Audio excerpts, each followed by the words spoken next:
अध्ययन कर रहे हैं भारतीय आधुनिक चित्रकला।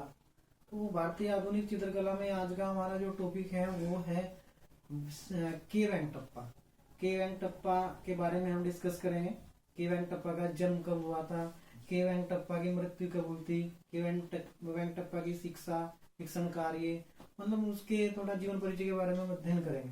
तो थोड़ा सा मौखिक रूप में देखते हैं। के वेंकटप्पा का जन्म कब हुआ था? के वेंकटप्पा का जन्म हुआ था सन 1887 ईस्वी में। कहाँ हुआ था? मैसूर में हुआ था। मैसूर कहाँ है? कर्नाटक। तो के वेंकटप्पा का जन्म कहाँ हुआ था? मैसूर, कर्नाटक में हुआ था। इनकी जो मृत्यु है, इनकी मृत्यु 1965 ईस्वी को हुई थी। दूसरी बात, इन्होंने इनके गुरु कौन थे, इनकी कला शिक्षा कहाँ पर हुई, इन्होंने ली थी, और इन्होंने शिक्षण कार्य कहाँ पर किया था।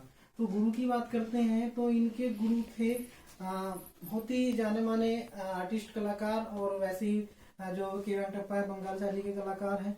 तो इनके गुरु जो थे, जिन्होंने बंगाल शैली का जन्म एक प्रकार से माना जाता है उनके द्वारा ही हुआ है। तो इनके गुरु थे अविंद्रनाथ टैगोर। इनकी कला शिक्षा कहाँ हुई थी? कलकत्ता आर्ट स्कूल में इनकी कला शिक्षा हुई थी। इनके जो शिक्षण कार्य इन्होंने कहाँ लिया था? इन्होंने शिक्षण कार्य ये फिर मैसूर ही चले गए थे शिक्षा प्राप्त करके, और मैसूर अपने कला विद्या मतलब मैसूर जाकर इन्होंने अपना शिक्षण कार्य प्रारंभ किया था। इन्होंने बहुत सारे ऐसे कार्य किए हैं। इनको क्या उपाधि दी गई थी, तो बहुत सारे हम इनके बारे में डिस्कस करेंगे। चलिए पॉइंट टू पॉइंट पढ़ते हैं। ये थोड़ा इनका मौखिक रूप था, अब हम पढ़ते हैं पॉइंट टू पॉइंट। चलिए देखिए, के वेंकटप्पा।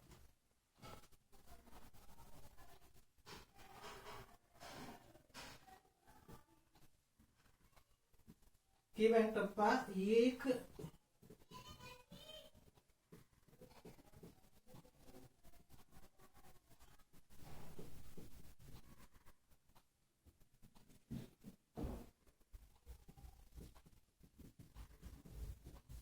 बंगाल शैली के चित्रकार रहे हैं। के वेंकटप्पा जो है बंगाल शैली के चित्रकार रहे हैं। चलिए बात करते हैं इनके जीवन परिचय के बारे में। आप नोट करते चलिएगा साथ साथ।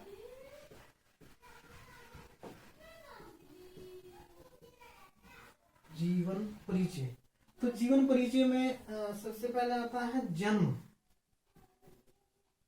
इनका जन्म कहाँ हुआ था? जन्म हुआ था 1887 ईस्वी। 1887 ईस्वी कहाँ हुआ था? मैसूर में।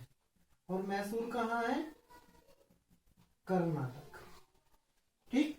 अब मृत्यु, इनकी मृत्यु कब हुई थी? 1965 ईस्वी में। हमने जिक्र किया था इनका जन्म, इनकी मृत्यु, तो उसका आप नोट करते चलिए। अब बात करते हैं इन्होंने शिक्षा कहाँ से प्राप्त की थी, या इनके गुरु कौन थे। तो शिक्षा जो इन्होंने ली थी वो कहाँ से ली थी? कलकत्ता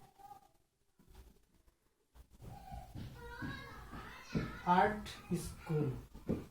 कलकत्ता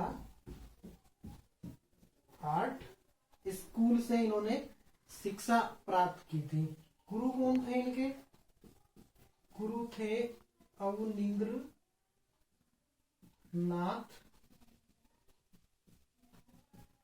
टैगोर। तो अवनींद्रनाथ इनके गुरु थे। यानी कि इनका जन्म कहाँ हुआ था? देखिए बहुत ही इंपोर्टेंट, जो इसमें बहुत टॉपिक शुरू होने वाला है कि इनका जन्म कहाँ हुआ था? 1887 ईस्वी। जन्म कहाँ हुआ था? 1887 ईस्वी। मृत्यु कहाँ हुई थी इनकी? 1965 ईस्वी। और इनकी शिक्षा मतलब इन्होंने जन्म देके मैसूर कर्नाटक में शिक्षा प्राप्त करने के द्वारा, मतलब जहाँ बंगाल शैली का शुभारंभ बंगाल में आते हैं, और वहां पर इन्होंने कलकत्ता आर्ट स्कूल में शिक्षा प्राप्त की थी। और इनके गुरु यानी कि बंगाल शैली के जन्मदाता रविंद्रनाथ टैगोर को कहा जाता है। उन्होंने बंगाल शैली का निर्माण किया, मतलब का एक उत्पादन किया था। तो उनके गुरु जो थे रविंद्रनाथ टैगोर थे। फिर ये शिक्षा प्राप्त करने के बाद कहाँ चले जाते हैं? शिक्षा प्राप्त करने के बाद ये वापिस मैसूर पहुंच जाते हैं, और इन्होंने जो शिक्षण कार्य किया था, शिक्षण कार्य इन्होंने कहाँ किया था? मैसूर कला विद्यालय। मैसूर कला विद्यालय कहाँ किया था इन्होंने अपना शिक्षण कार्य? मैसूर कला विद्यालय। तो दूसरी में इनका जन्म से लेकर शिक्षण कार्य तक हो गया। इन्होंने इनका माध्यम क्या रहा है, बहुत इम्पोर्टेंट एक पॉइंट बनता है कि इन्होंने जो शिक्षा भी प्राप्त कर ली, गुरु भी हमें पता चल गया इनके बारे में, और इनका जो शिक्षण कार्य रहा वो भी पता चल गया। लेकिन माध्यम क्या रहा कि इन्होंने जो कार्य किया है अपना किस चीज में, मतलब कार्य को आगे बढ़ाया, तो माध्यम इनका रहा है टेम्परा। इन्होंने जो कार्य जो किया है वो टेम्परा में किया है, और इन्होंने व्यक्ति चित्र भी बनाए हैं, तो एक अच्छे व्यक्ति चित्र माने जाते हैं। और चलिए पॉइंट पर ही नोट करते हैं। के वेंकटप्पा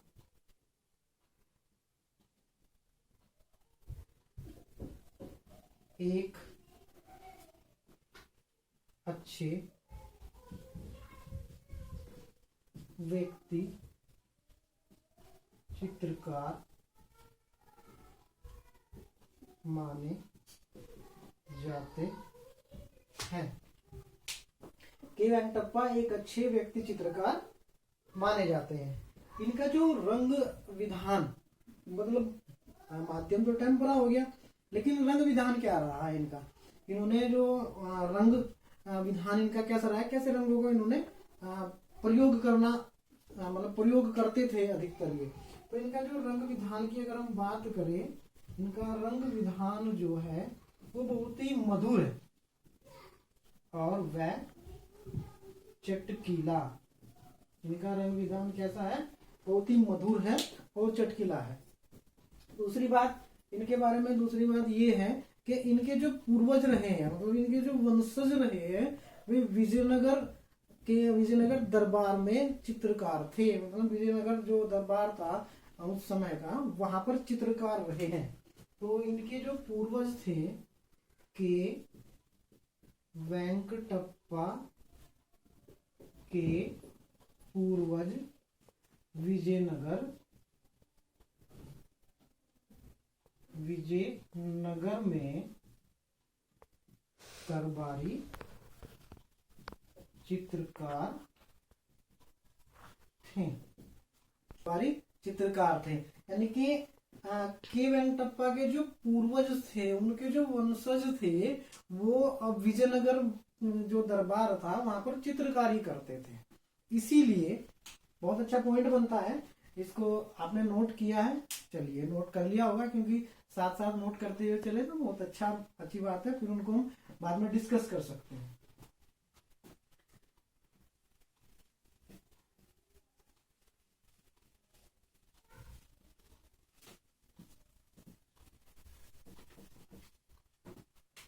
के वेंकटप्पा के जो पूर्वज थे वो दरबारी चित्रकार थे।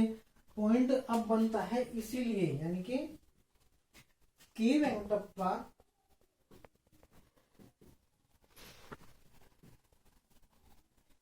पर मुगल व राजस्थानी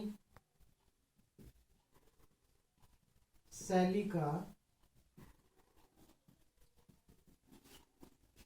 प्रभाव था।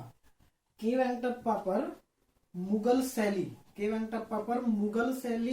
और राजस्थानी शैली का प्रभाव था। वो क्यों था, क्योंकि उनके जो पूर्वज थे, उनके जो वंशज थे, वे दरबार में कार्य करते थे, दरबार में चित्रकारी करते थे। तो इसीलिए जाहिर सी बात है कि इन पर जो है मुगल व राजस्थानी शैली का प्रभाव था। एक बहुत अच्छा पॉइंट आ सकता है, एक जो बिहार उस समय का राज्य था, बिहार था, तो बिहार की जो महारानी थी, उन्होंने अपने महाराजा के 2 चित्र बनवाए थे। के वेंकटप्पा से अपने महाराजा के 2 चित्र बनवाए थे, और वे 2 चित्र जो बनवाए थे वो हाथी दांत पर बनवाए थे। चलिए नोट करते हैं। बिहार की महारानी ने अपने राजा के 2 चित्र बनवाए थे। किस पर बनवाए थे? माध्यम क्या था? हाथी दांत।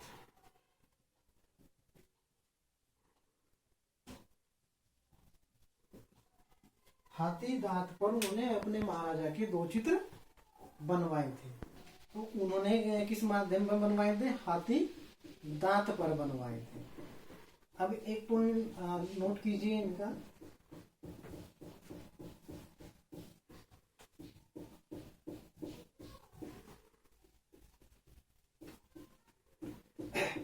के वेंकटप्पा को यानी कि व्यक्ति चित्रकार के साथ साथ दृश्य चित्रण में भी रुचि थी। दृश्य चित्रण में इनका एक पॉइंट अक्सर काफी पूछा गया है कि के वेंकटप्पा ने दृश्य चित्रण में क्या कार्य किया है। अगर आता है तो आप दृश्य चित्रण के बारे में लगा सकते हैं, क्योंकि के वेंकटप्पा ऊटी को बहुत पसंद करते थे और उन्हें ऊटी जो एक स्थान है उस ऊटी पे ऋतुओं और पहाड़ों के चित्र बनाए हैं। तो दृश्य चित्रण भी इन्होंने किया है। तो के वेंकटप्पा ने ऊटी के ऋतुओं, ऊटी की ऋतुओं लिखना है, ऊटी की ऋतुएं और पहाड़ियों के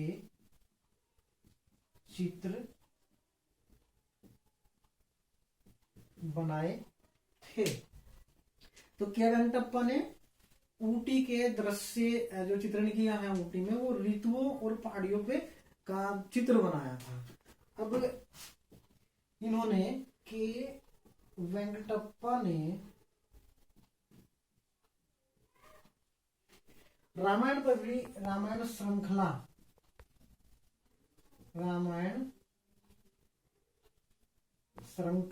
पर भी चित्रण किया है। के वेंकटप्पा ने रामायण श्रृंखला पर भी चित्रण किया है।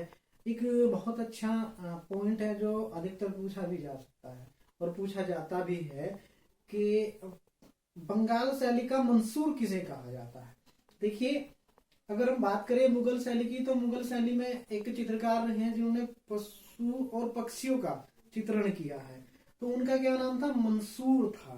तो के वेंकटप्पा की शैली ऐसी रही है, उन्होंने टेम्परा में कार्य किया है, उन्होंने व्यक्ति चित्रण में कार्य किया है, उन्होंने दृश्य चित्रण में कार्य किया है। तो उन्होंने चित्रों यानी कि शैलियों की बारीकियों पर काम किया है। कभी कहीं कहीं पशु चित्रण, पक्षियों पशुओं पे भी कहीं कहीं चित्रण देखने के उनका मिलता है। तो जैसे मुगल शैली में मुगल शैली में मंसूर को जाना जाता है, एक प्रसिद्ध चित्रकार रहे हैं मुगल शैली के मंसूर, उनकी नाम की जो उपाधि है वो के वेंकटप्पा को दी गई है। किस लिए? क्योंकि वो जो बारीकी वहां पर उन्होंने मुगल काल में अपनाई थी, इसीलिए बंगाल शैली में भी उन्होंने वो ही कार्य किया और वो मंसूर के नाम से प्रसिद्ध हुई। अर्थात के वेंकटप्पा को बंगाल शैली का मंसूर भी कहा गया। और इनको एक शौक था, किस चीज का शौक था? वीणा बजाने का, यानी कि जो यंत्र होता है संगीत का, वीणा, तो वीणा बजाने का शौक था इनको, इसलिए इनको वीणा वादक भी कहा गया है। चलिए नोट करते हैं।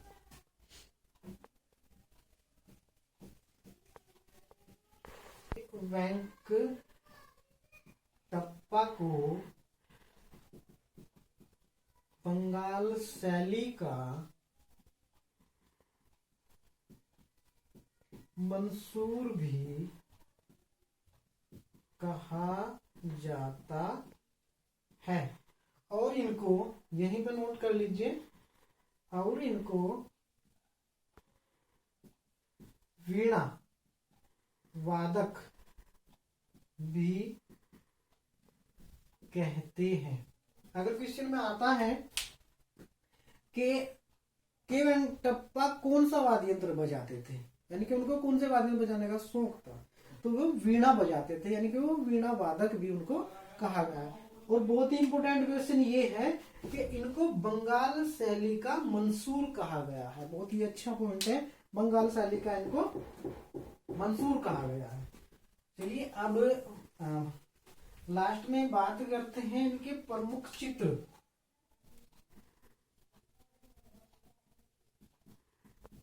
प्रमुख चित्र, वैसे चित्र तो इनके बहुत सारे हैं, काफी चित्र बनाए गए हैं, तो हम उन सबको तो याद नहीं कर सकते हैं। कुछ जो इनके मुख्य पॉइंट होते हैं उनको ही याद करते हैं, और वो एक सर्कल एग्जाम में पूछे जाते हैं। पहला पॉइंट है, यानी कि प्रमुख चित्र है राम तथा स्वर्ण मर्ग, राम तथा स्वर्ण मर्ग। और दूसरा चित्र है सूर्यास्त। और तीसरा चित्र है सीता को अंगूठी देते हनुमान, सीता को अंगूठी देते हनुमान। तो इनके 3 चित्र हैं। अक्सर कर सूर्यास्त पूछा भी गया है। सूर्यास्त किसका चित्र है? सूर्यास्त के वेंकटप्पा का चित्र है। राम तथा स्वर्ण मर्ग, राम तथा स्वर्ण मर्ग जो रामायण श्रृंखला हमने बात की थी कि उन्होंने रामायण पर भी श्रृंखला, रामायण की श्रृंखला बनाई है, रामायण पर भी चित्र बनाए हैं। तो राम तथा स्वर्ण मर्ग। तीसरा है सीता को अंगूठी देते हनुमान। तो ये बहुत ही अच्छा, बहुत मतलब बंगाल शैली के चित्रकार थे जिनका आज हमने विस्तृत रूप में अध्ययन किया है। चलिए अगला जो टॉपिक होगा उसको लेकर के हम नेक्स्ट आपके चैनल पर उपस्थित होंगे। धन्यवाद।